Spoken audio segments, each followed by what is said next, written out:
আমরা এখন একটা গেম খেলছি। এই গেমের নাম হচ্ছে টিম ওয়ার্ক।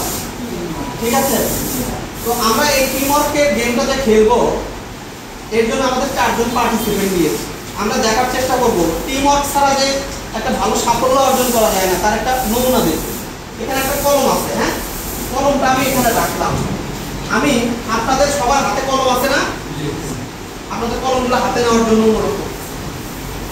এই কলমটা দিয়ে এই কলমটাকে উঠাতে হবে, হ্যাঁ, কোনো হাতের আঙ্গুল টাচ করা যাবে না, আঙ্গুল দিয়ে ধরা যাবে না, দুই হাতের কোনো ইয়া নেওয়া যাবে না, এক হাত দিয়ে কাজ করতে হবে। একটা হাত পিছনে থাকবে, এই কলম দিয়ে এই কলমটাকে উঠাতে হবে। প্রথমে একটু দেখার চেষ্টা করি সিঙ্গেল একজন একজন করে এই কলমটা কলম দিয়ে উঠাতে পারি। চেষ্টা করেন তো এই কলমটা উঠানোর জন্য। গেমটাকে ফোকাস করবেন। বাস, সম্ভব হচ্ছে? আচ্ছা, এবার আমরা দুইজন দিই, হ্যাঁ, দেখি দুজন মিলে এটা উঠাতে পারবেন কিনা।